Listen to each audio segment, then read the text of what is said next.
Voilà, nous tenons ici un congrès très important. Nous l'avons baptisé congrès de la refondation. Hier, nous avons eu la session extraordinaire du congrès au cours duquel nous avons adopté de nouveaux statuts. Et puis aujourd'hui, nous avons continué le congrès en congrès ordinaire. Nous avons signé deux très importantes conventions avec, d'une part, la Fédération royale marocaine d'athlétisme, entre la Fédération royale marocaine d'athlétisme et la Confédération africaine d'athlétisme pour la mise à disposition de l'Afrique de toutes les installations d'athlétisme que le Maroc possède. Et c'est là, à la suite du message très important que nous avons écouté hier, le message que Sa Majesté le roi Mohamed VI a bien voulu adresser aux congressistes réunis ici pour la circonstance. Donc le Maroc, qui a eu de très grands athlètes et qui a pris une politique avant-gardiste de mettre en place des infrastructures sportives de premier plan pour l'athlétisme, le Maroc offre à l'Afrique ces installations pour ses talents. Je crois que c'est une mesure très importante qui répond en partie aux problèmes, aux préoccupations du changement de nationalité. En fait, le changement de nationalité vient souvent de ce que les athlètes ne trouvent pas chez eux la belle infrastructure pour développer leurs talents.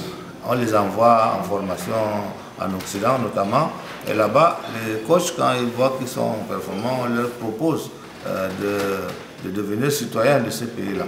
Et si l'athlète résiste, alors on ne s'occupe pas de lui. Donc il est en perte de vitesse par rapport à sa carrière. Mais je crois qu'ici, le problème dont je viens de parler sera réglé, puisqu'on a de très belles infrastructures avec au sommet l'Académie internationale du FRAM.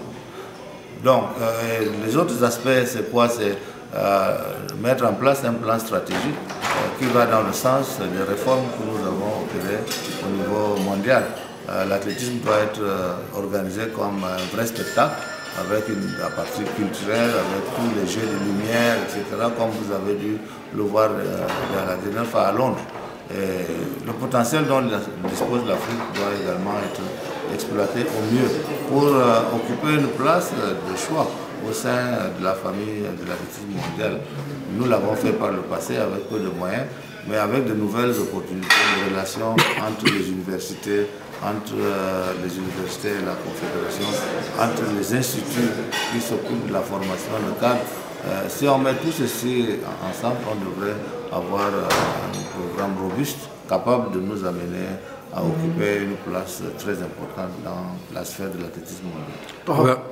Oui, Monsieur le Président, bon, un petit mot à propos de votre présence ici au Maroc, ce que vous avez vu, bien sûr, je pense que vous êtes très satisfait. Et un deuxième point très important, c'est que l'Afrique n'a pas encore organisé les championnats du monde d'athlétisme. Est-ce que vous allez déposer un dossier et vous allez défendre peut-être les choix du Maroc ou bien ses aspirations comme un pays qui représente l'Afrique? Moi, je l'ai fait savoir à Londres. Je m'étais adressé à des médias à Londres en disant que l'Afrique est dans la perspective d'accueillir les championnats du monde au plus tôt en 2023 et au plus tard en 2025. Il n'y a pas de raison que la contribution de l'Afrique en termes de production d'athlètes soit celui que nous connaissons, c'est-à-dire une contribution très importante, et qu'on ne nous donne pas la possibilité d'accueillir la famille de l'athlétisme mondial sur le continent. Et j'avais justement cité 6 pays, dont le Maroc. Pour moi, le Maroc, sa position par rapport à l'Europe, sa position par rapport à l'Afrique et les installations dont il dispose, et qui avait déjà exprimé son souhait d'organiser la Coupe du Monde il y a quelques années.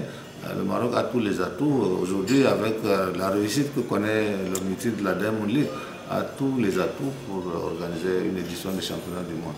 Bon, maintenant, si la volonté de Sa Majesté le Roi est telle que nous puissions accompagner la volonté, la désir du Maroc d'accueillir ces championnats, je pense qu'il n'y a pas de doute que le Maroc sera soutenu pour abriter cet événement. Une dernière question par rapport aux jeunes et aux étudiants là qui voudraient intégrer le secteur d'athlétisme s'ils ont des jeunes talents. Est-ce qu'il y aura des centres de formation sur ces projets-là? Justement, nous pensons aujourd'hui, après avoir évalué tout ce qui a été fait jusqu'à présent, vous me donnez opportunément cette occasion d'en parler puisque je m'occupe du développement de l'athlétisme au niveau mondial. Nous avons pensé qu'il était très important d'associer l'éducation à l'entraînement sportif. Parce que la carrière d'athlète de haut niveau est une carrière qui est courte et après il faut que l'athlète ait la possibilité de s'insérer convenablement dans la société et continuer à être le modèle qui a inspiré la jeunesse. Et ici au Maroc, on trouve cet exemple avec Guérouche, on trouve cet exemple avec Nawal, on trouve cet exemple avec Bidouane et d'autres certainement que Rawita. Donc, parce que si l'athlète, après sa compétition, devrait vivre, disons, mal, alors ceux qui croyaient en lui, qui en font un modèle, perdent cette image. Donc je pense qu'il faut allier études et sport pour faire un athlète complet, capable de s'exprimer au plan de la compétition sportive, mais à même de pouvoir trouver un cadre de vie décent, acceptable pour sa reconversion quand il est plus en compétition. Merci.